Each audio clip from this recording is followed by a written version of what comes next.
Shalom, jemaat yang dikasihi Tuhan, kita berjumpa kembali dalam khotbah ibadah minggu biasa yang ke-16, masih dalam eh, perayaan Bulan Pendidikan dan Kebangsaan Sinode GKSBS tahun 2021 dengan tema besar tahun ini menjadi lembaga pendidikan yang mandiri dan terbuka. Dan khotbah hari ini diambil dari Injil Matius pasal 5 ayat 17 hingga 20 dengan judul Mendidik untuk Berpikir. Bersama-sama kita akan membaca perikopnya. Demikianlah firman. Janganlah kamu menyangka bahwa aku datang untuk meniadakan hukum Taurat atau kitab para nabi. Aku datang bukan untuk meniadakannya, melainkan untuk menggenapinya. Karena aku berkata kepadamu, sungguhnya selama belum lenyap langit dan bumi ini, satu iota atau satu titik pun tidak akan ditiadakan dari hukum Taurat sebelum semuanya terjadi. Karena itu, siapa yang meniadakan salah satu perintah hukum Taurat, sekalipun yang paling kecil, dan mengajarkannya demikian kepada orang lain, ia akan menduduki tempat yang paling rendah di dalam kerajaan sorga. Tetapi siapa yang melakukan dan mengajarkan segala perintah-perintah hukum Taurat, ia akan menduduki tempat yang paling tinggi di dalam kerajaan sorga. Maka aku berkata kepadamu, jika hidup keagamaanmu tidak lebih benar daripada hidup keagamaan ahli-ahli Taurat dan orang-orang Farisi, sesungguhnya kamu tidak akan masuk ke dalam kerajaan sorga. Amin. Bapak Ibu yang dikasihi Tuhan, perikop ini berbicara tentang perselisihan antara Yesus dengan orang-orang Farisi, dengan ahli-ahli Taurat dalam hal memandang Taurat. Maka tentu untuk melihat apa yang hendak Yesus mau sampaikan, apa yang hendak Yesus sampaikan kepada para murid orang banyak pada saat itu, kita perlu mengetahui terlebih dahulu bagaimana cara mereka memandang Taurat. Jadi pertama-tama yang perlu kita ketahui bahwa oleh para rabi Yahudi, ya, orang-orang Farisi itu senang sekali disebut golongan rabi. Taurat itu diturunkan menjadi aturan-aturan praktis yang sangat lengkap atau komprehensif, detail. Jadi dari hukum yang diturunkan kepada Musa, mereka membuat mitzvah, perintah-perintah teknis yang kemudian dibukukan yang disebut sebagai halakah. Mereka memandangnya sebagai hukum yang harus dilakukan dan diawasi penerapannya. Itulah kemudian seringkali ada perdebatan di dalam Injil Matius tentang para murid yang tidak mencuci tangan, ya, tentang duduk makan bersama orang-orang tidak bersunah, dan lain sebagainya. Termasuk tentang hari Sabat. Ingat Yesus menyembuhkan orang sakit pada hari Sabat, itu juga dikritisi oleh mereka. Nah, jadi mereka sibuk menghafalkan aturan-aturan agama, ritus-ritus, ritual-ritualnya, detil-detilnya, dan melakukannya secara harafiah. Ini kuncinya. Menghafalkan, melakukannya secara harafiah, tanpa memikirkan makna atau maksud hukum itu dituliskan. Jadi sebuah hukum itu menjadi tolak ukur kebenaran manusia. Di zaman itu, Taurat itu adalah sebuah hukum yang kemudian tidak hidup untuk manusia, tapi manusianya yang hidup untuk hukumnya. Mereka sibuk menghafalkan aturan-aturan agama, detil-detilnya, tanpa terkecuali metode-metode beragama yang benar seperti apa yang diperintahkan itu secara satu persatu mereka kuasai, lalu melakukannya secara harafiah, betul-betul dilakukan secara harafiah, tanpa memikirkan maknanya. Jadi mereka melakukannya secara melakukan begitu saja, tanpa memikirkan bahwa sebenarnya ada tujuan yang tidak dicapai dari pengadaan Taurat ini. Bagaimana Allah menurunkan Taurat itu ada tujuannya gitu. Bukan serta-merta hanya untuk menjadi hukum yang menyusahkan manusia. Ini yang dikritisi oleh Yesus kalau kemudian kita membaca ayat 21 dan seterusnya hingga ayat 40-an itu. Yesus bilang, kamu telah mendengar, jangan membunuh. Tapi aku berkata kepadamu. Jadi Yesus menggunakan formula itu. Kamu telah mendengar dari Taurat, dari halakah, jangan membunuh. Yesus katakan, barang siapa yang marah kepada saudaranya, itu saja sudah berdosa. Jadi nggak usah sampai tahap membunuh, Bapak Ibu.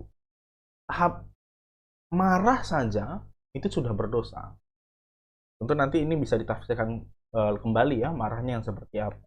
Marahnya itu ya dalam pengertian kalau kemudian kita membaca lengkap di situ, ya yang sampai mengatakan kepada saudara kita jahil, ya, berkata kepada dia kafir, menghinanya, lalu kemudian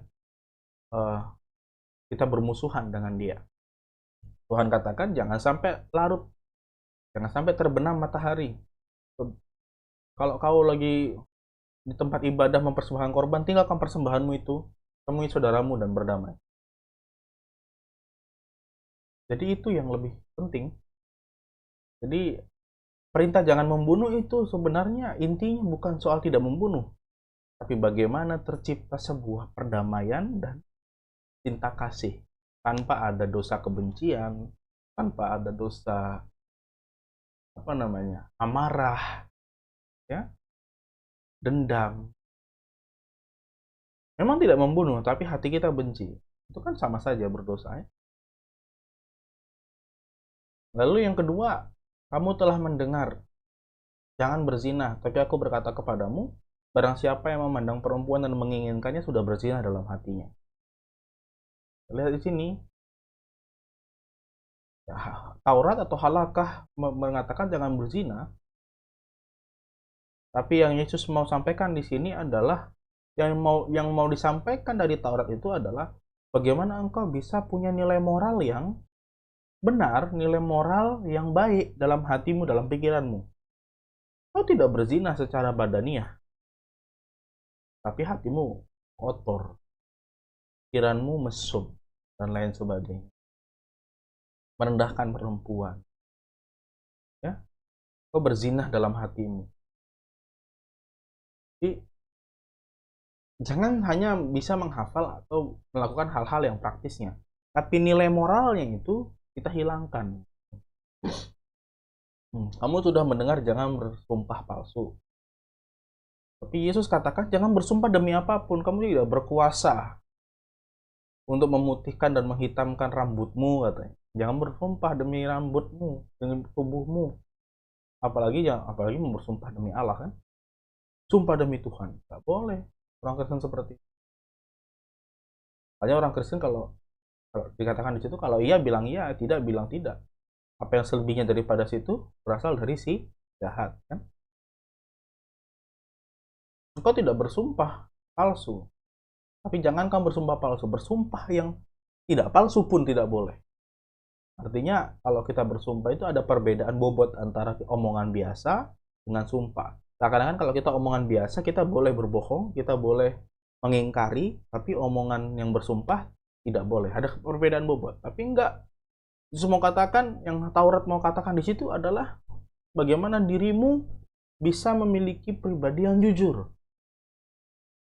Sehingga antara perkataan biasa dengan perkataan bersumpah itu sama saja bobotnya. Jadi omonganmu itu harus benar. Iya, iya, tidak, hitam, hitam, putih, putih. Selebihnya daripada itu berasal dari si jahat.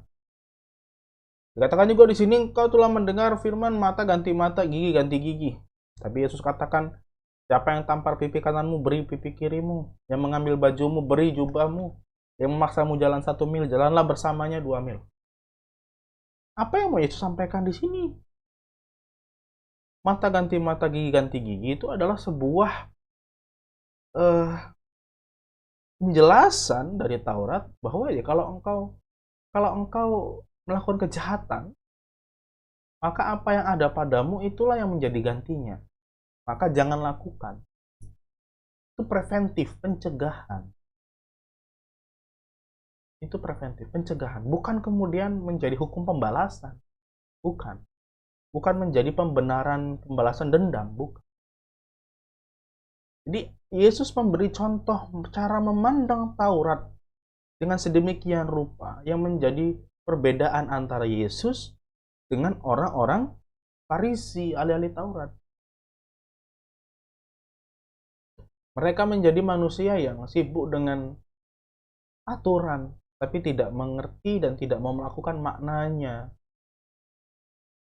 Teguran Yesus apa? Matius 23, celakalah kamu ahli-ahli Taurat dan orang-orang Farisi, hai kamu orang-orang munafik, sebab persepuluhan dari selasih, adas manis dan jintan kamu bayar.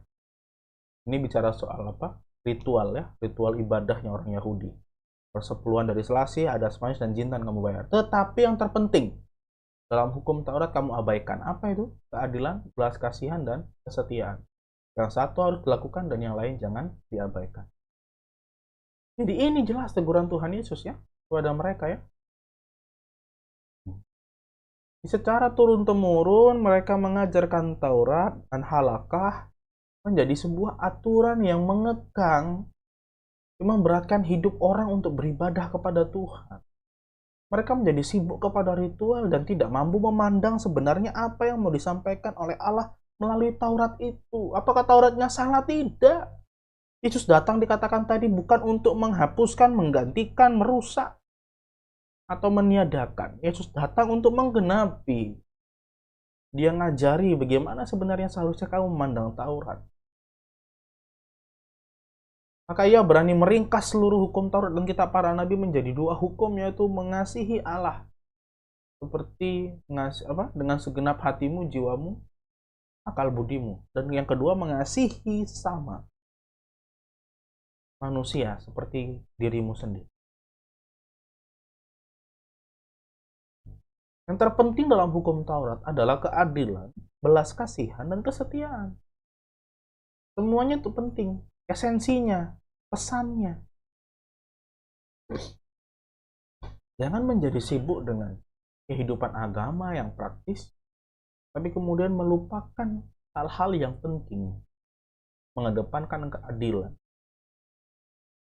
Sibuk dengan ritual agama, tapi kemudian mengabaikan belas kasihan. Sibuk dengan kegiatan-kegiatan rohani, tapi lupa dengan kesetiaan. Yang satu harus dilakukan, yang lain jangan diabaikan. Apa yang mau disampaikan Yesus pada kita hari ini? Bapak Ibu mendidik itu untuk berpikir. Yang pertama, mendidik bukan soal menghafal. Ya memang metode pendidikan dari zaman dulu sampai sekarang menghafal. Gitu? Anak-anak semua disuruh menghafal A, B, C, dan sebagainya. Tapi ingat bahwa menghafal itu bukan tujuan. Menghafal itu cuma alat bantu. Alat bantu untuk mengingat. Bukan kemudian menghafal menjadi standar penilaian. Itu yang menjadi lucu. Ketika anak-anak menjadi mesin menghafal. Menghafal. Apa yang mereka hafalkan? Buah pikir orang lain. Dia tidak menghafal cara berpikirnya sendiri, tapi yang menghafal buah pikirnya orang lain.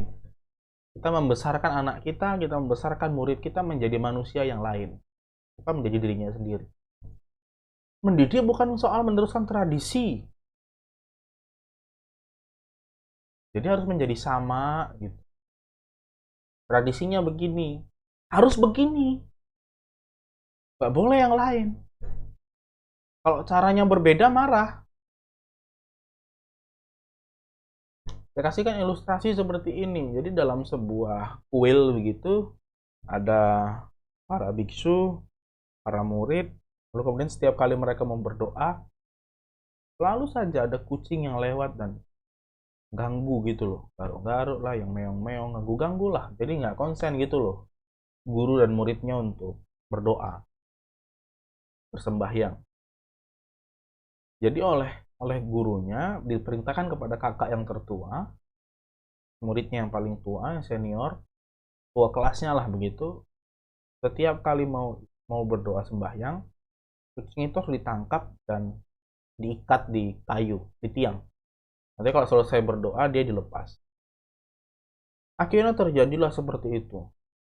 Berbulan-bulan berganti menjadi tahun, hingga para lulusan murid ini yang lulus dan berganti murid baru. Bapak Ibu tahu, pada saat di kuil itu sudah tidak ada kucing, mereka tetap mencari kucing untuk diikat ketika mereka mau berdoa. Mana kucingnya? Cari. Kita mau berdoa nih. Susah nanti kalau kita berdoa nggak pakai kucing. Apa yang mau disampaikan di sini? Ketika mereka hanya terbiasa untuk mengikuti ajaran turun-temurun, tradisi, tanpa mengetahui maknanya, mereka menjadi seperti itu.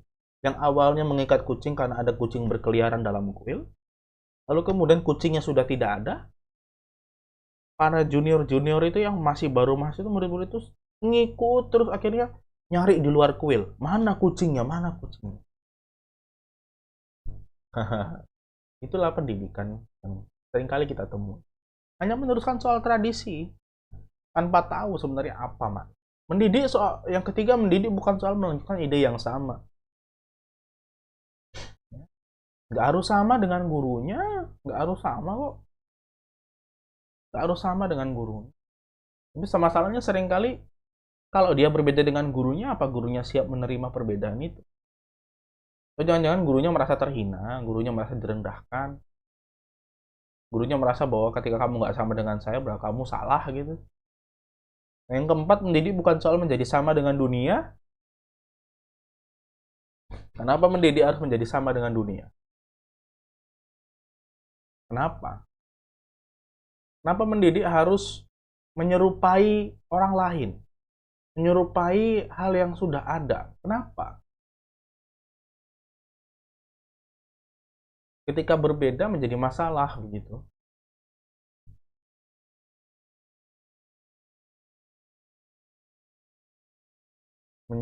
Mencetak orang-orang yang hanya meneruskan hal yang sama dari tahun ke tahun. Mencetak orang-orang yang hanya meneruskan cara berpikir yang sama dari masa ke masa, generasi ke generasi. Itu mengapa Indonesia tidak berubah dari dulu sampai sekarang. Korupsinya lanjut, tindak kriminalnya terus, kemiskinan bertambah. Tetapi mendidik untuk berpikir itu bicara soal mendidik yang pertama, hal membiasakan untuk berpikir. Mendidik adalah hal membiasakan berpikir. Membiasakan anak didik, membiasakan yang dididik untuk berpikir. Jadi mereka akan diajari untuk menghadapi situasi, mereka akan diajari untuk menghadapi keadaan yang membuat mereka untuk menentukan tindakan yang harus mereka ambil. Menentukan tindakan sesuai dengan situasi, sesuai dengan konteks. Mereka terbiasa untuk mengelola informasi dengan baik. Itu membuat mereka menjadi manusia yang seutuhnya, bukan manusia yang menghafal, bukan manusia yang tradisional, tapi menjadi manusia yang terbiasa untuk mengeluarkan ide-ide yang pada akhirnya nomor 2 itu ya, memberi kesempatan untuk menjadi berbeda ya, mengeluarkan ide-ide orisinil yang asli dari diri mereka. Jadi tidak meneruskan yang sudah ada, tapi menciptakan hal yang baru. Tidak meneruskan nilai yang biasa, tapi menjadi manusia yang menemukan, ya, menjadi pioner, penemu, pencipta. Tidak hanya melanjutkan budaya-budaya konsumerisme, juga budaya-budaya yang tinggal pakai, karena tidak berpikir.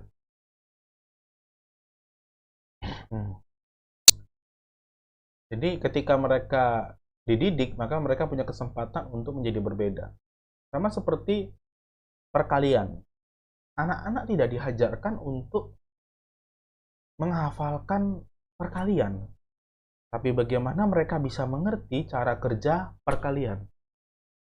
Kalau hanya menghafalkan perkalian 1 sampai 10, 1 sampai 100, nanti waktu ujian mereka tidak bisa jawab karena soalnya variatif.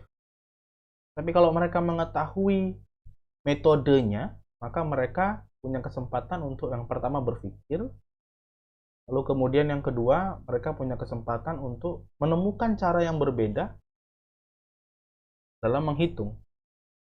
Nggak apa-apa, yang penting kan hasilnya benar. Dan bagian yang terpenting berikutnya adalah mendidik itu bicara soal menggali potensi yang tersedia. Supaya mereka nggak cuma sama jadi dengan dunia, menjadi sama dengan dunia begitu saja gitu. Mereka digali potensinya.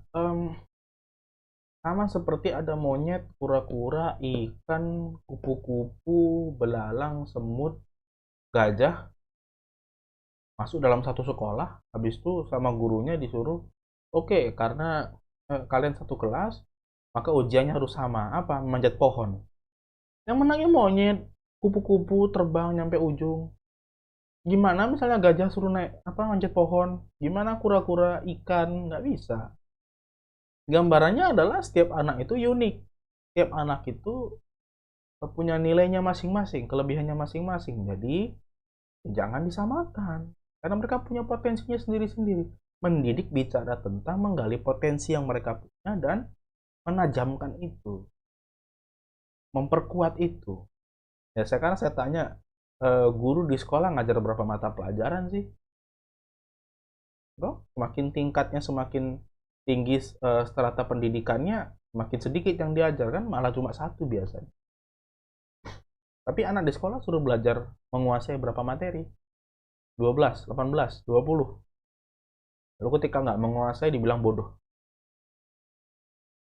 Tidaknya yang saya pernah pelajari, dan itu pun pasti perlu untuk diupdate lagi, ada 8 kecerdasan manusia.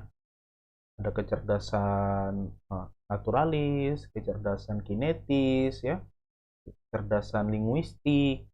Artinya setiap manusia itu punya semuanya, tapi ada yang lebih menonjol. Gitu loh. Itu yang kita cari. Orang yang jago sastra nggak perlu jago saintik, itu nggak perlu. Buat apa? Dipus aja dia menjadi orang yang jago sastra. Orang yang jago berhitung nggak usah disuruh mikiri kimia, gitu. Nggak usah disuruh mikiri aksara. Orang yang jagonya olahraga jangan disuruh menghitung di matematika. Mematikan potensi-potensi yang ada, lalu membuat ranking di sekolah. Kau pintar, kau bodoh, dan sebagainya. Yesus mau ajarkan kepada kita, mendidik itu untuk berpikir. Tidak seperti orang Farisi. Mereka mendidik supaya yang di bawah mereka menghafal, mengikuti tradisi, melanjutkan ide yang sama, menjadi sama dengan dunia mereka. Menjadi sama. Gak boleh berbeda. Berbeda itu hukumnya fatal. Bisa di penjara, bisa disiksa, bisa mati. Tapi Yesus mengatakan bahwa mendidik yang benar itu mendidik untuk membiasakan berpikir. Ketika kamu punya satu aturan yang datang padamu, kamu berpikir aturan ini untuk apa? Kenapa harus saya lakukan? Kenapa harus saya kerjakan? Lalu ketika kita sudah bisa berpikir, Yesus mengatakan bahwa kau punya kesempatan untuk berbeda. Sama seperti tadi, Yesus berpikir, jangan membunuh. Lalu Yesus melihat, berpikir keulang, lalu ia menjadi berbeda dengan para orang-orang Farisi, bahwa ternyata jangankan membunuh, membenci saudara saja sudah berdosa. Menjadi berbeda. Hal yang paling akhir adalah, mendidik adalah menggali potensi yang tersedia. Jadi jangan kita mematikan potensi anak didik kita. Tapi kita arahkan, kita tajamkan. Maka Bapak Ibu yang dikasihi Tuhan, akhir dari khotbah ini menekankan adalah kita sebagai pendidik, orang tua sebagai pendidik, mendidik anak-anak, mendidik orang-orang yang lebih muda daripada kita punya kewajiban untuk mendidik mereka supaya mereka berpikir. Bukan menjadi orang yang hanya mampu menghafal, bukan menjadi orang yang hanya mampu meneruskan tradisi, melanjutkan ide yang sama, atau kemudian mengerjakan tradisi-tradisi yang sama menjadi sama dengan kita. Ajar mereka untuk berpikir. Dan Yesus memberkati kita. Amin.